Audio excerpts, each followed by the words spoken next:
गर्मी में गरीब परिवार में आया रंग बिरंगी सब्जी वाला राशन। इतने अच्छे खाने की खुशबू कहाँ से आ रही है? माँ, क्या आपको भी ये खुशबू आ रही है? क्या ये खाने की खुशबू हमारे घर से आ रही है?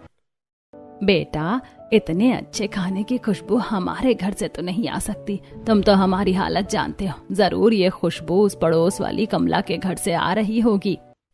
माँ, मुझे भी लग रहा है ये खाने की खुशबू कमला आंटी के घर से ही आ रही है। इस तरह का खाना उन्हीं के घर में बनता है। माँ, काजल कहाँ है? काफी देर से दिखाई नहीं दे रही है।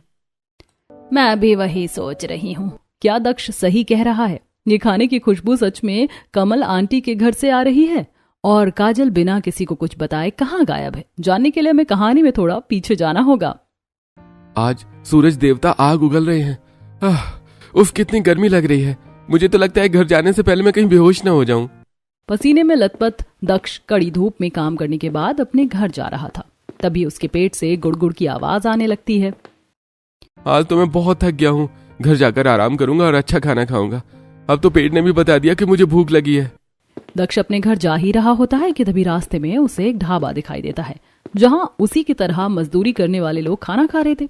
उनका खाना देखकर दक्ष के मुंह में पानी आ जाता है।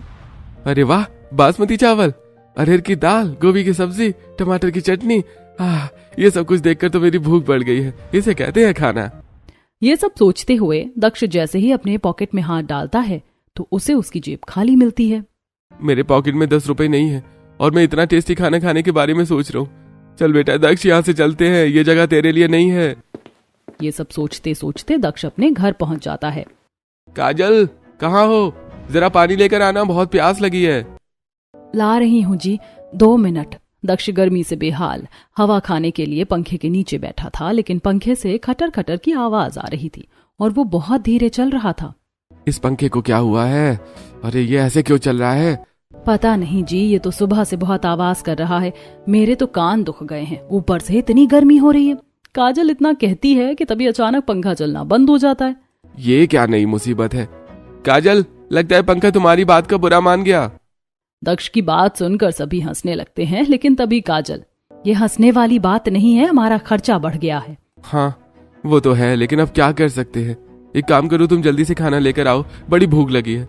इस पंखे के चक्कर में मैं तो भूल गया मुझे कितनी जोरों की भूख लगी थी। बस 2 मिनट में खाना लेकर आती हूँ।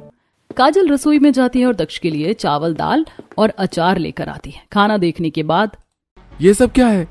ये सफेद चावल और ये पानी जैसी दाल, इसमें कोई कलर ही नहीं है। खाने में सिर्फ चावल देखकर मैं पक गया हूँ। क्या खाने में बस यही है, कोई सब्जी नहीं है? नहीं जी, बाजार में सब्जियों के दाम आसमान छू रहे हैं। घर में थोड़ा राशन बचा था तो मैंने दाल चावल बना दिया, लेकिन सब्जी खरीदने के मेरे पास पैसे नहीं थे। अरे मुझसे तो ये खाना खाया भी नहीं जा रहा है। बेटा, अब क्या कर सकते हैं, ये हमारी मजबूरी है। तेरी आधी से ज्यादा सैलरी तो तेरे भाई राजू के इलाज में खर्च हो रहा है, इसीलिए हमें रूखी सूखी जो मिल जाए हमें उसी से काम चलाना पड़ेगा। आप बिल्कुल सही कह रही हो माँ। अब तो पंखा ठीक करवाने का भी खर्चा आ गया है। और माँ, इलाज से याद आया, आज तो भाई को चेकअप के लिए डॉक्टर के पास लेकर जाना है। हाँ बेटा, शाम को राजू को डॉक्टर के पास लेकर जाना है। शाम को फिर चलते हैं। दक्ष जैसे तैसे दाल चावल और अचार खाता है। देखते ही देखते शाम हो जाती है और शाम को दक्ष राजू को शोभा के साथ डॉक्टर के पास लेकर जाता है। डॉक्टर राजू को कुछ देर अच्छे से चेक करते हैं और फिर, देखिए बेटा, दवाई खाने के बाद भी ठीक नहीं हो पा रहा है क्योंकि उसके शरीर में विटामिन और मिनरल्स की कमी है। आपको पेशेंट को पालक, लौकी, तोरई, परवल, भिंडी, खीरा, गाजर, टमाटर ऐसी सब्जियां खिलानी चाहिए। खासकर इन्हें सौंफ का पानी हर दिन पिलाना चाहिए ताकि इन्हें लू न लगे। डॉक्टर, आपसे तो कुछ छुपा नहीं है। आप तो जानते हैं हम कितने गरीब लोग हैं और आजकल ये सब्जियां कितनी महंगी मिल रही हैं। हाँ, मैं आप लोगों की परेशानी समझता हूँ, लेकिन मुझे लगता है कि आप लोगों को ये सब्जियां खानी चाहिए क्योंकि जो बीमारी आपके बेटे को हुई है वो आप लोगों को भी हो सकती है क्योंकि आप लोग सब्जियां नहीं खाते हैं। तो आप लोगों को इस पर थोड़ा ध्यान देना चाहिए। डॉक्टर दक्ष और शोभा को काफी समझाता है। डॉक्टर के केबिन से निकलने के बाद दक्ष और शोभा राजू को लेकर घर के लिए निकलते हैं। रास्ते में चलते हुए, मैं आप लोगों के ऊपर बोझ हूँ। मेरी वजह से घर में खाने की इतनी दिक्कत हो रही है क्योंकि सारे पैसे तो मेरी दवाइयों पर खर्च हो जाते हैं। भैया आप मेरी दवाइयों पर पैसे खर्च मत करो और ना डॉक्टर दिखाने की जरूरत है, मैं अपने आप ठीक हो जाऊंगा। अरे छोटे तू इतना चिंता क्यों करता है, तेरा बड़ा भाई है ना अभी, तू ये सब मत सोच, तू बस समय पर अपनी दवाइयां ले और ठीक हो जा, इससे ज्यादा हमें और कुछ नहीं चाहिए। इस तरह थोड़ी बहुत बातें करते हुए शोभा, दक्ष और राजू तीनों घर आ जाते हैं। घर आने के बाद, माँ जी क्या कहा डॉक्टर ने, देवर जी कब तक ठीक हो जाएंगे? डॉक्टर तो कह रहा था बेटा कि राजू में विटामिन और मिनरल्स की कमी है। उन्होंने राजू को सब्जियां खिलाने के लिए कहा है और साथ में हमें भी खाने के लिए कहा है। काजल शोभा की बात को ध्यान से सुनती है। देखते ही देखते रात हो जाती है और सभी लोग खाना खाने के लिए बैठ जाते हैं। काजल सभी को रात में दाल रोटी खाने के लिए देती है। मुझे नहीं खाना है दाल रोटी, माँ आप रोज हमें खाने में यही खिलाती हो। पिया अपने खाने की थाली को गुस्से में हटा देती है, जिसे देखकर दक्ष का चेहरा गुस्से में लाल हो जाता है। पिया ये क्या बदतमीजी है, ये सब तुम कहाँ से सीख रही हो? पापा मैं रोज रोज खाना खाकर तंग आ चुकी हूँ। स्कूल में मेरे दोस्त कितना अच्छा अच्छा टेस्टी टिफिन लेकर आते हैं।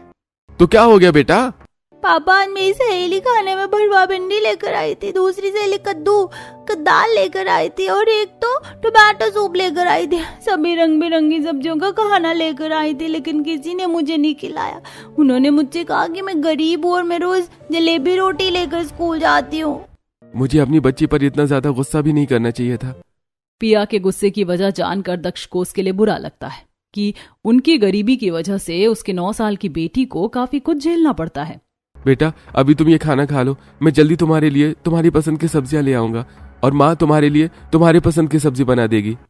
सच्ची पापा, क्या आप सच में सब्जियां लाएंगे? हाँ बेटा, लेकिन अभी तुम ये खाना खा लो। दक्ष के कहने पर पिया खाना खा लेती है और फिर सभी सोने के लिए चले जाते हैं और काजल सुबह सुबह मटका लेकर पानी भरने के लिए अपने मोहल्ले के सरकारी नल में जाती है।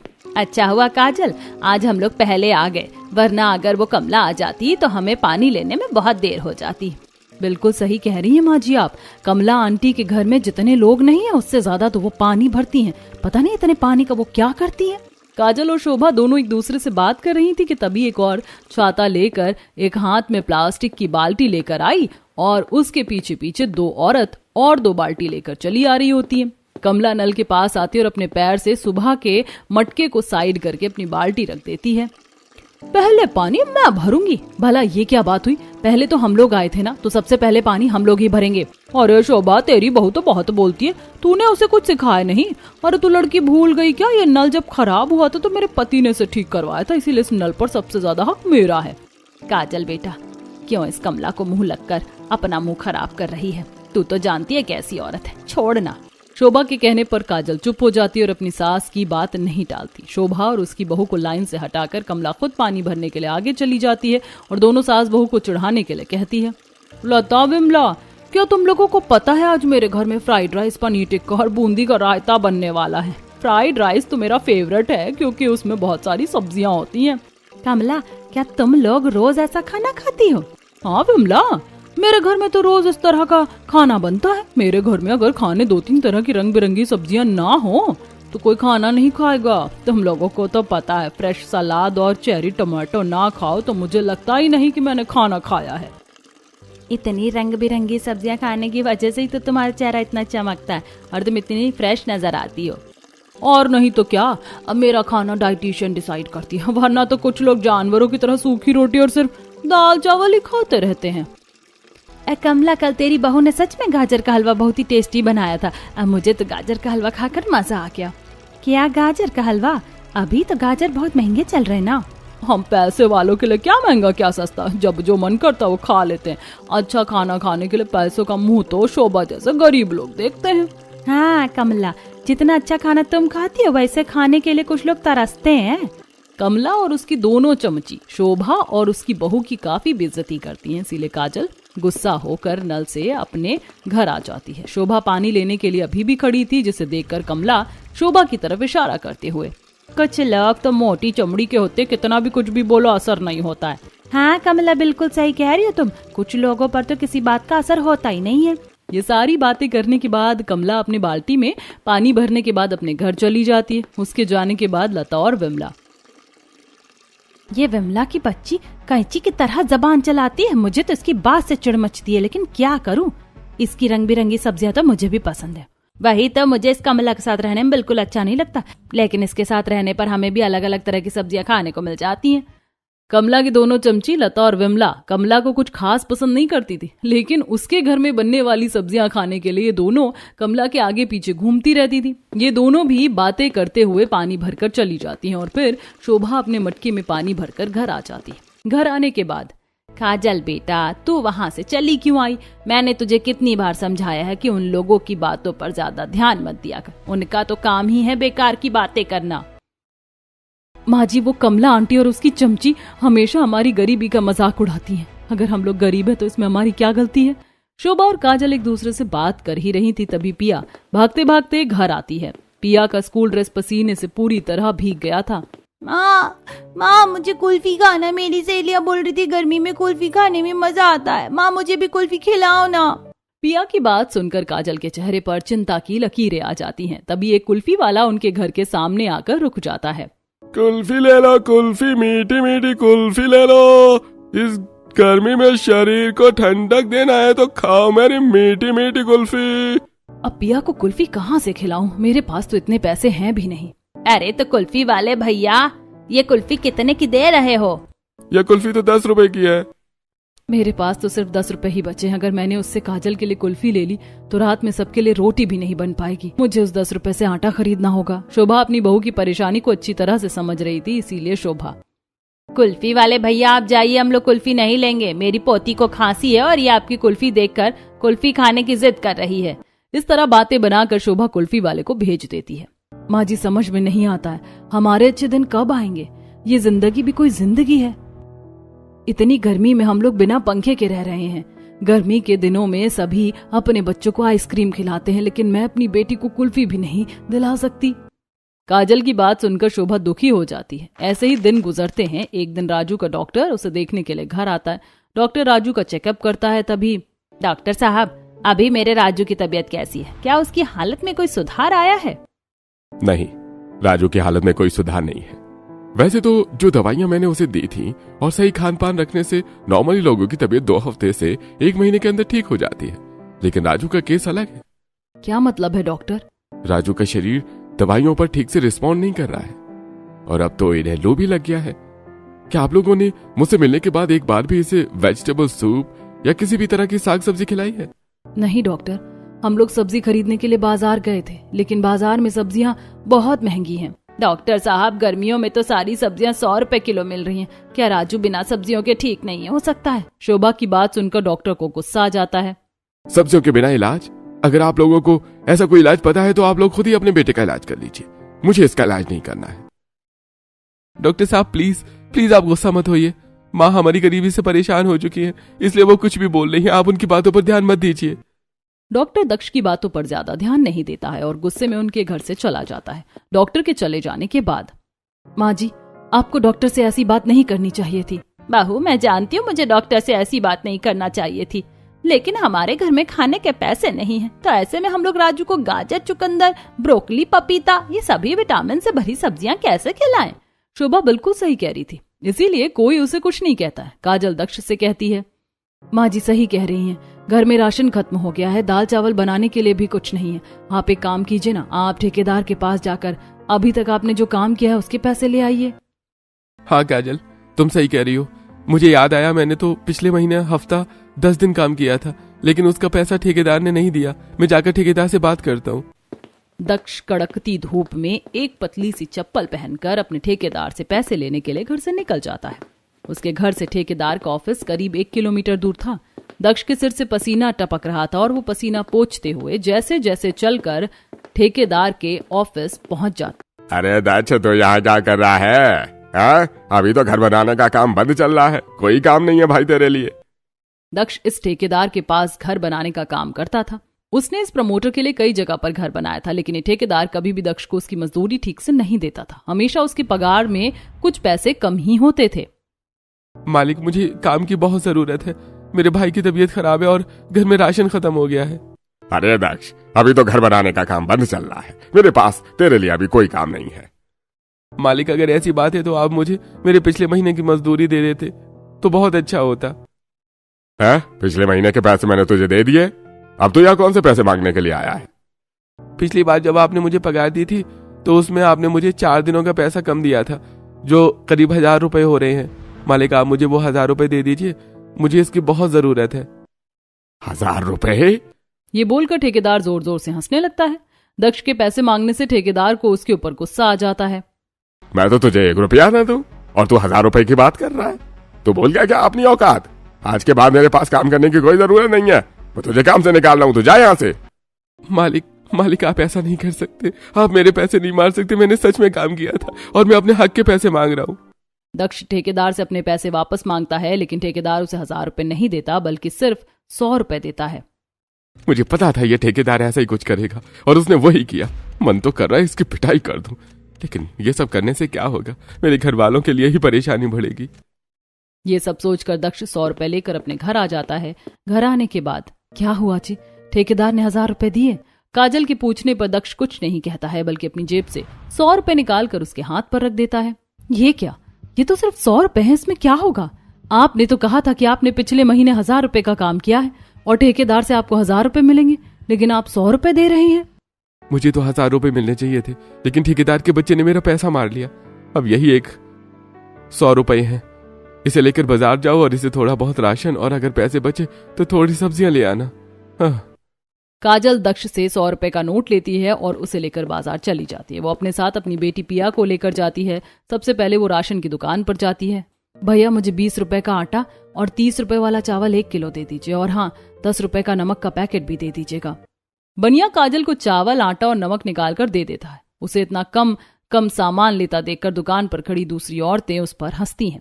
काजल को बुरा तो लगता है, लेकिन वो ज्यादा ध्यान नहीं देती है। मैंने राशन तो खरीद लिया है और अब 40 रुपए से थोड़ी सब्जी ले लेती हूँ, देवर जी के लिए सब्जी बना दूंगी। काजल पिया को लेकर बाजार चली जाती है, जहाँ लोगों की काफी भीड़ लगी हुई थी। लोग ठेले पर अलग अलग तरह की सब्जियां बेच रहे थे। भिंडी, लौकी, कोड़ा, सजना, ब्रोकली, स्वीट कॉर्न, मशरूम, लाल पीली शिमला मिर्च और काफी कुछ। इतने सारे रंग बिरंगी सब्जियां देखकर, अरे वाह मम्मी, यहाँ तो कितनी रंग बिरंगी सब्जियां मिल रही है। माँ, आप यही रंग बिरंगी सब्जियां लो ना। अच्छा भैया, ये ब्रोकली कितने की थी? मैंने सुना है इसमें कई तरह के विटामिन होते हैं।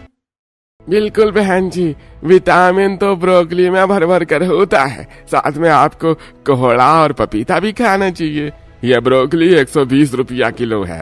एक ब्रोकली आधा किलो के ऊपर होगी, मैं आपको 60 रुपए में ब्रोकली दे दूंगा। क्या आप मुझे छोटा सा पपीता और एक ब्रोकली 40 रुपए में दे सकते हैं?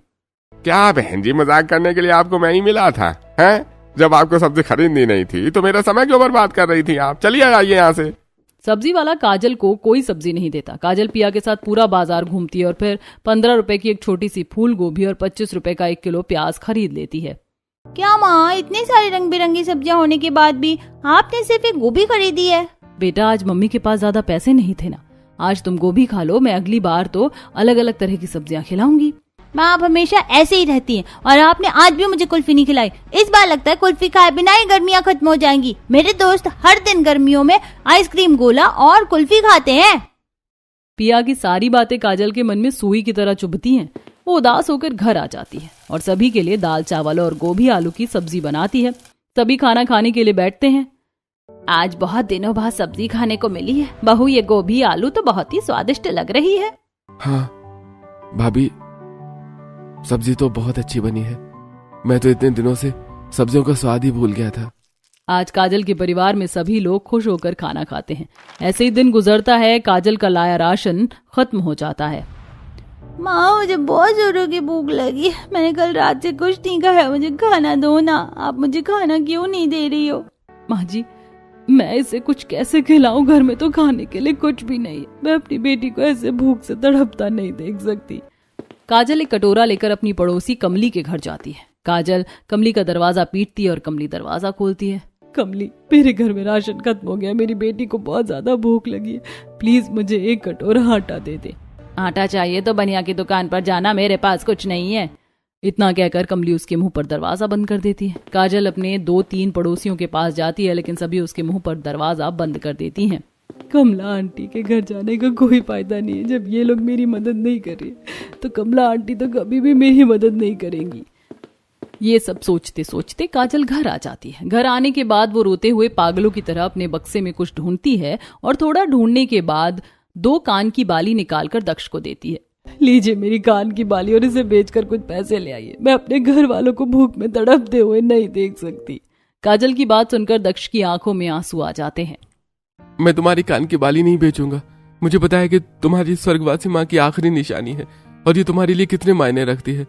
काजल, इन सोने की बालियों को वापस वहीं रख दो जहां से निकाला था। मैं काम ढूंढने के लिए जा रहा हूँ। इतना कहकर दक्ष काम ढूंढने के लिए घर से निकल जाता है। वो कई जगहों पर जाकर काम के लिए पूछता है। वो काम की तलाश में कारखाने में जाता है। मालिक, क्या मुझे आपके कारखाने में कोई काम मिलेगा? मुझे काम की बहुत जरूरत है। अरे माफ करना भाई, लेकिन मेरे पास तुम्हारे लिए कोई काम नहीं है। कल ही मैं 10 आदमियों को अपने कारखाने में रखा है। अगर तुम कल आए होते तो मैं तुम्हें रख लेता। कारखाने में दक्ष को कोई काम नहीं मिलता। वो काम ढूंढने के लिए और कई जगह पर जाता है, पर उसे कहीं कोई काम नहीं मिलता। उसने सुबह से कुछ खाया पिया नहीं था, इसीलिए धूप में नौकरी की तलाश में भटकते भटकते उसे चक्कर आ जाता है और वो गिर जाता है घर पर। माँ, मुझे बहुत भूख लगी है, कुछ खाने के लिए दो ना, मुझे बहुत गर्मी लग रही है। पिया मेरी बच्ची, परेशान मत हो, मैं तुम्हें पंखा कर देती हूँ। शोभा हाथ पंखा लेकर पिया को पंखा करने लगती है, जिससे पिया को अच्छा लगता है और वो रोना बंद करती है। शोभा पिया को पंखा कर रही थी कि तभी 2 लोग दक्ष को अपने कंधे का सहारा देकर घर लेकर आते हैं। क्या हुआ दक्ष जी को? ये बेहोश क्यों है? दक्ष भैया तो मुझे कारखाने के सामने गिरे हुए मिले थे, तो मैं उन्हें अपने दोस्त के साथ ले आया। दीपक और उसका दोस्त दक्ष को घर पहुंचाकर अपने घर चले जाते हैं। उनके घर जाने के बाद काजल रोना शुरू कर देती है। हे भगवान, हमारे घर में क्या हो रहा है? पहले देवर जी बीमार थे और अब ये भी बीमार हो गए। बहू, तू संभाल अपने आप को। मुझे लगता है दक्ष भूखे होने की वजह से बेहोश हुआ है और कड़ी धूप में नौकरी के लिए भटकने की वजह से ही शायद इसे चक्कर आ गया। शोभा थोड़ा सा पानी लेकर दक्ष के ऊपर छिड़कती है। उसके सर पर थोड़ा पानी डालते हैं, तब जाकर दक्ष को होश आता है। दक्ष को होश में देखकर सब शांत होते हैं। तभी कमला आंटी काजल के घर आती हैं। मैंने सुना है कल से तुम लोगों ने कुछ खाया नहीं है और काजल, तेरा पति भूख की वजह से बेहोश हो गया। लो, मैं तुम लोगों के लिए खाना लाई हूँ, उसे खा लो। ये कमला की बच्ची इतनी अच्छी कब से हो गई कि ये हमारी मदद कर रही है। ये सोचकर शोभा कमला के पास जाती है और उसके हाथ से खाने की थाल लेती है तो उसे बदबू आती है। जब शोभा बर्तन हटाकर देखती है तो उस खाने से बहुत गंदी बदबू आ रही थी। कमला की इस हरकत से शोभा को उसके ऊपर बहुत गुस्सा आता है और हमेशा चुपचाप रहने वाली शोभा गुस्से में अपना आपा खो देती है। लो ये खाना और निकल जाओ मेरे घर से, और आज के बाद कभी भी मेरे सामने मत आना, वरना मैं तुम्हारा क्या हाल करूंगी मैं नहीं जानती। तुम्हारी हिम्मत कैसे हुई हमारे लिए इतना खराब खाना लाने की? शोभा गुस्से में कमला को बहुत कुछ सुनाती है और उसे अपने घर से निकाल देती है। कमला मुंह बनाकर अपने घर आ जाती है। माँ जी, अब बस बहुत हो गया। जिसे देखो वो हमारे गरीबी का मजाक उड़ा रहा है, लेकिन अब और नहीं। मैं जाकर कोई काम ढूंढती हूँ। मैं किसी के घर झाड़ू पोछा का काम कर लूंगी, लेकिन किसी को अपनी और अपने परिवार वालों की बेइज्जती करने नहीं दूंगी। लेकिन बहू, तूने सुबह से कुछ खाया नहीं है। माँ जी, आप मेरी चिंता मत कीजिए, मैं सर पर पल्ला रख लूंगी तो मुझे धूप नहीं लगेगी। लेकिन मैं अब जा रही हूँ काम ढूंढने के लिए। काजल घरों में जाकर घर में झाड़ू पोछा करने के लिए काम मांगती है, लेकिन हर घर में पहले से ही कोई ना कोई काम वाली थी, तो काजल को कहीं काम नहीं मिलता है। काजल काम ढूंढते ढूंढते अपने घर से 2-3 किलोमीटर दूर चली जाती है। वहां उसे एक घर में झाड़ू पोछा और खाना बनाने का काम मिल जाता है। काजल, तुम झाड़ू पोछा और खाना बना दोगी तो मैं तुम्हें महीने के 5,000 दूंगी।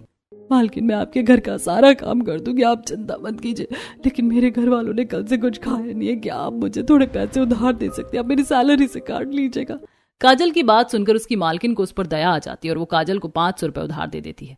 काजल उन पैसों से राशन की दुकान से थोड़ा बहुत राशन खरीद लेती है और राशन लेकर घर आ रही होती है कि तभी उसकी नजर सड़क के किनारे जाती है, जहां एक पुलिस वाला एक सब्जियों से भरे ट्रक को साइड में कर देता है। अरे ये क्या?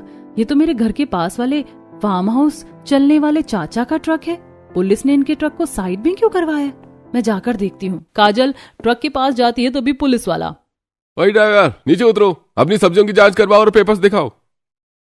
अरे भाई साहब, सब्जियां ले जाने के लिए तो पेपर्स दिखाने की कभी जरूरत नहीं पड़ती।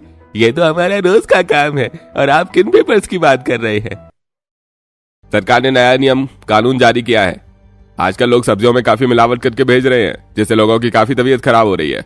अगर तुम्हें अपना ट्रक लेकर जाना है तो तुम्हें साबित करना होगा कि तुम्हारी सब्जियां ऑर्गेनिक हैं। अरे देखिए सर, मेरे पास कोई पेपर नहीं है। मैं पेपर्स फार्म हाउस में भूल कर आ गया हूँ।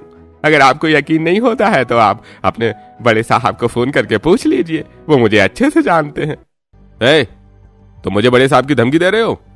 मैंने कहा ना तुम्हें पेपर्स दिखाना पड़ेगा, मतलब दिखाना पड़ेगा, और अगर तुम पेपर्स नहीं दिखाओगे तो तुम्हें अपनी ट्रक की आधी सब्जियां मुझे देनी पड़ेंगी। अरे हाँ भला ये क्या बात हुई, मैं आपको सब्जियां क्यों दूंगा जो मेरी सब्जी ऑर्गेनिक है।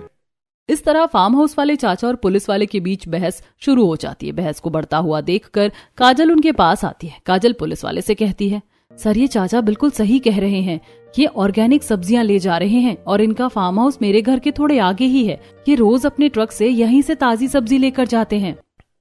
अरे सर देखिए, अब ये लड़की भी कह रही है, आपने मुझसे कहा था ना प्रूफ करने के लिए, लीजिए मैं प्रूफ कर दिया कि ये सब्जियों मैं अपने फार्म हाउस से लेकर आया हूँ और अब शहर की मंडी बेचने के लिए जा रहा हूँ। अरे मैं इस लड़की की बात क्यों सुनूं? क्या ये कोई प्राइम मिनिस्टर है? तुम्हें अपने ट्रक की आधी सब्जी मुझे देनी पड़ेगी, वरना मैं तुम्हारी ट्रक को अभी सील कर दूंगा। ये पुलिस वाला तो बहुत लालची लग रहा है। मुझे तो दाल में कुछ गड़बड़ लग रही है। क्या ये सच में कोई पुलिस वाला है भी या नहीं? काजल ये सब सोच रही होती है कि तभी उसके दिमाग में एक आइडिया आता है। वो फार्म हाउस वाले चाचा के कान में कुछ कहती है। ये क्या खुसर पुसर कर रहे हो तुम लोग? अरे देखिए सर, मैं अपनी सब्जी नहीं दूंगा और ना मैं इस ट्रक को सील करने दूंगा। मैं आपके बड़े साहब को कॉल करता हूँ, उन्हें बुलाता हूँ, तब आपकी उनकी बात पर यकीन हो जाएगा। काजल का शक सही था। ये पुलिस वाला नकली पुलिस वाला था। वो असली पुलिस के आने की बात सुनकर डर जाता है और दुम दबाकर वहां से भाग जाता है। पुलिस वाले के जाने के बाद, शुक्रिया बेटी, तुमने आज मेरी बहुत मदद की। अगर आज तुम नहीं होती तो शायद ये नकली पुलिस वाला मेरे ट्रक की सब्जियां ले लेता। काजल की होशियारी से खुश होकर फार्म हाउस वाले चाचा झोला भरकर अलग अलग तरह की सब्जियां देते हैं। अरे नहीं चाचा, इसकी क्या जरूरत थी? अरे बेटा, आज तुमने मेरे लाखों का नुकसान होने से बचा लिया, उसके सामने तो ये कुछ भी नहीं है। फार्म हाउस वाले चाचा देखते हैं कि सब्जियां लेने के बाद भी काजल परेशान लग रही है। बेटी तुम कहाँ जा रही हो और कहाँ से आ रही हो? तुम इतनी उदास क्यों हो? मैं तो काम वाली की नौकरी के लिए बात करने गई थी। मेरे पति को कोई काम नहीं मिल रहा और वो काम की तलाश में भटकते भटकते गर्मी की वजह से बेहोश हो गए। बस मैं इसीलिए परेशान हूँ। अरे बेटी, तुमने मेरी बहुत मदद की है, इसलिए मैं भी तुम्हारी मदद करूंगा। एक काम करना, कल अपने पति को मेरे फार्म हाउस में काम पर भेज देना, वहां से काम मिल जाएगा। ये बात सुनकर काजल बहुत ज्यादा खुश हो जाती है और वो खुशी खुशी घर जाती है। घर पर उसके परिवार वाले भूख से परेशान होकर सो रहे थे, इसीलिए काजल बिना किसी को कुछ कहे रसोई में जाती है और खाना बनाने लगती है। वो चावल, दाल और मिक्स वेज बनाती है। वो गाजर, तुरई, बीन्स, लाल पीली शिमला मिर्च डालकर अच्छे से सब्जी बनाती है। उसके खाने की खुशबू सीधे उसके परिवार वालों के नाक में जाती है और खुशबू से उनकी नींद खुल जाती है। ये खाने की इतनी अच्छी खुशबू कहाँ से आ रही है? घर वाले ये सोच रहे थे कि तभी पिया उठकर रसोई में जाती है और खुशी से कूदने लगती है। अरे वाह पापा, दादी, चाचू, देखो मम्मी रंग बिरंगी सब्जियां लेकर आई हैं। पिया की बात सुनकर सभी परिवार वाले उठ जाते हैं और रसोई में जाकर देखते हैं कि रसोई में ब्रोकली, पालक, कद्दू, गाजर, टमाटर, बीन्स, खीरा, लाल पीली शिमला मिर्च रखी हुई है। काजल बेटा, तू ये रंग बिरंगी सब्जियों वाला राशन कहाँ से लेकर आई है? काजल अपने परिवार को रास्ते में हुई पूरी घटना बताती है। दक्ष जी, कल से आप फार्म हाउस चले जाइएगा, वहाँ आपको काम मिल जाएगा। काजल की बात सुनकर सभी बहुत खुश हो जाते हैं और सभी खुशी से बहुत दिनों बाद पेट भरकर सब्जियां खाते हैं। ऐसे ही दिन गुजरता है। दक्ष फार्म हाउस में काम करने लगता है और काजल अपनी मालकिन के घर पर खाना बनाने का काम करने लगती है, जिससे उनके घर की हालत सुधरती है। दक्ष फार्म हाउस से हरी सब्जियां ले आया करता था। मेरा राजू सब्जियां खाकर ठीक हो गया। भगवान के घर में देर है अंधेर नहीं। एक दिन काजल घर में पालक, गाजर, मूली को आटे में मिलाकर रोटी बनाती है, जो बिल्कुल रंग बिरंगी रोटी लगती है। माँ, ये रोटी तो दिखने में कितनी अच्छी लग रही है। मुझे भूख लगी है, जल्दी से खाना दो ना। पिया को खुश होते देखकर पूरा परिवार खुश हो जाता है और सभी लोग पेट भरकर रंग बिरंगी सब्जियों वाला खाना खाते हैं और पूरा परिवार अब खुशी से रहने लगता है।